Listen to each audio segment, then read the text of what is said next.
From daily necessities to entertainment, money affects every part of our lives. But what exactly is money? Where does it come from and how does it work? Why does the worth of money fluctuate with time? Well, we will be discussing exactly that in this video, so stick around.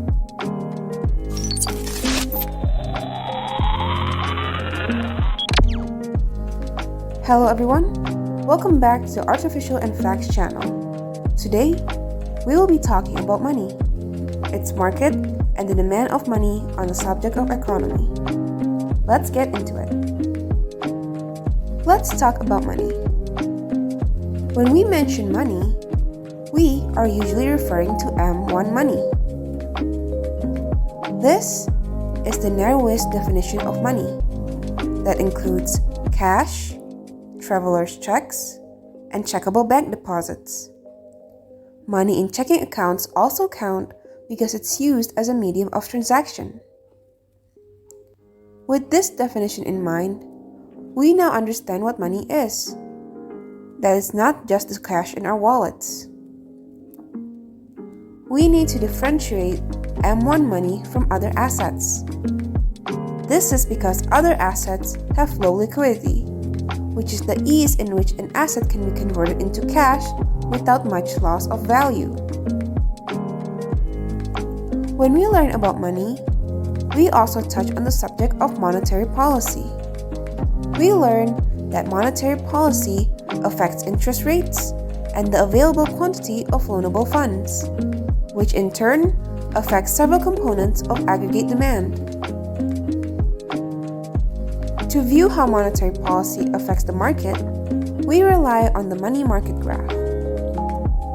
Development of the money market requires policies that provide incentives for banks to actively manage the risk of running short of excess reserve money, usually by removing incentives to active management. After understanding the definitions, let's move on to the graph of the money market. We see on top the interest rate, and on the bottom, we see quantity. The quantity is of course referring to money. Let's start with the demand for money as the red circle shows. There are two reasons why people demand money: transaction demand and asset demand. Transaction means to buy something, and asset demand is the preference of having M1 money that has high liquidity. If interest rate is high, the quantity demand is low, but when the interest rate is low, the quantity demand is high. We will go into further details about this on another section. On the money market graph, we can observe this curve. And this curve, like all curves, can shift. The reason why the curve shifts is price level, incomes, and technology. If there's an increase in price level, then people will need more money to buy things. If income increases, the demand would also increase. And as for technology, credit cards are an example. As when you have a credit card, you no longer need money, and therefore the demand for money decreases. When you see the supply of money line, you see that it is vertical. The reason why is that because it isn't related to the interest rate. Money is set and controlled by a government central bank. We must point out this graph does not show recession, inflation, or full employment. Instead, the money market graph is used to show the idea of monetary policy, where the bank increases or decreases the money supply to affect the interest rate to speed or slow down the economy. Expansionary monetary policy is when a central bank uses its tools to stimulate the economy. Where supply increases, interest decreases, investment increases, and aggregate demand increases. while contractionary monetary policy is used to fight inflation, where the supply of money decreases, interest rate increases, investment decreases, and aggregate demand decreases. The supply of money can shift for a multitude of reasons, such as reserve requirement, which is the percentages of money deposits that banks must hold in reserve. When you store money in the bank, they hold a percentage of the money and loan the rest out. The reserve requirement is mandated by law. When the reserve requirement decreases, the supply money increases because the banks can loan more money. When the reserve requirement increases, the supply of money decreases because they can loan less money. Discount rate is the rate of interest that the Fed charges banks. When commercial bank borrows money, they can either borrow it from other banks or from the government. The rate they pay the government is called the discount rate. When the discount rate is low, the money supply is high because money is easier and cheaper to borrow from the Fed. When the discount rate is high, the money supply is low because it's harder and more expensive to borrow. Open market operations. This is the most important and is done the most by the government. This refers to when the government buys or sells bonds to private or commercial banks. These bonds are also referred to as treasury bonds or T-bills. Security is also used sometimes. What happens to the market when open market operations happen is that when the government buys bonds, the supply increases, and when the government sells bonds, the supply decreases.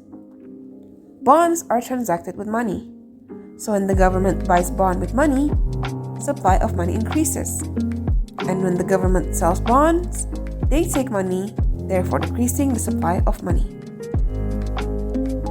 So, to summarize this part of the explanation, the money market graph is used to show the idea of monetary policy. M1 money is not the same as other assets due to other assets having low liquidity. Demand for money is driven by either transaction or asset demand. The curve can shift for three reasons: price level, incomes, and technology. Money supply isn't affected by increased rates. And money supply is shifted by three things: reserve requirement, discount rate, and open market operations. Now, why does the worth of money fluctuate over time? Well, that has to do with interest rates. Interest is the fee that borrowers pay to lenders for the use of their funds. For firms and governments, they borrow funds by issuing bonds and pay interest to the lenders that purchase the bonds. Meanwhile, when households borrow, they either do it directly from banks and finance companies or by taking out mortgages. Some loans are very simple. You might borrow $1,000 from a bank to be paid back a year from the date you borrowed the funds. If the banks charge you $100 for doing this, the interest rate on the loan would be 10%. You will then receive $1,000 and now have to pay back $1,000 plus the $100 of interest at the end of the year. In this example, the case is simple. The interest rate is just the interest payment divided by the amount of the loan, namely 10%. Bonds are more complicated loans because bonds have several properties. First, they are issued with a face value, typically in denominations of $1,000.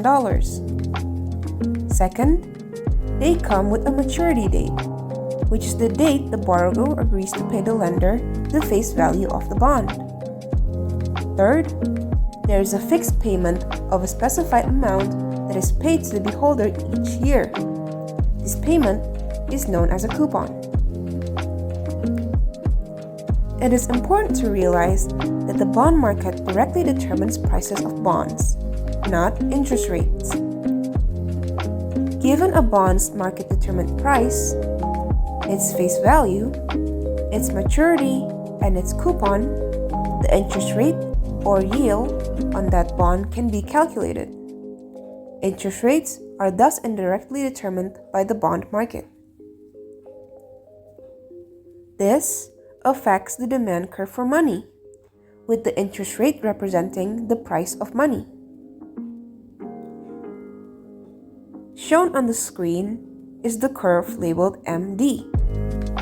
At higher interest rates, bonds are more attractive than money, so people hold less money because they make larger sacrifice in interest for each dollar bill of money they hold. The curve slopes downward, just like an ordinary demand curves for other products. There is an inverse relationship between the interest rate and the quantity of money demanded. The speculation motive is a number of other theories that have been offered to explain why the quantity of money households want to hold may rise when interest rates fall and falls when interest rates is high. One theory involves households' expectations and the fact, as discussed at the beginning, that interest rates and bond prices are inversely related. Consider your desire to hold money balances instead of bonds. If market interest rates are higher than normal, you may expect them to come down in the future. If and when interest rates falls, the bond that you bought when the interest rates were high will increase in price. When interest rates are high, the opportunity cost of holding cash balances is high, and there is a speculation motive for holding bonds in lieu of cash. You are therefore speculating that interest rates will fall in the future, and thus that bond prices will rise. Similarly, when market interest rates are lower than normal, you may expect them to rise in the future. Rising interest rates will bring about the decline of price in existing bonds. Thus, when interest rates are low, it is a good time to be holding money and not bonds. When interest rates are low, not only is the opportunity cost of holding cash balances low, but also there is a speculative motive for holding a larger amount of money. Now let's talk about the total demand for money. So far, we have talked about household demand for checking account balances. However, the total quantity of money demanded in the economy is the sum of the demand for checking account balances and cash by both households and firms. But firms as well as households can hold their assets in interest-earning form. Firms can manage their assets the same way households do, keeping some cash, some in their checking accounts, and some in bonds. A higher interest rate raises the opportunity cost of money for firms as well as for households, and thus reduces the demand for money. The same trade-off holds for cash. We all walk around with some money in our pockets, but not thousands of dollars for routine transactions. We carry on average about what we think we will need, not more, because there are costs, risks of being robbed, and foregone interest. At any given moment, there is a demand for money, for cash and for checking account balances. Now, you know all about money. If you enjoyed this video, leave a like. Then thank you for your time and attention.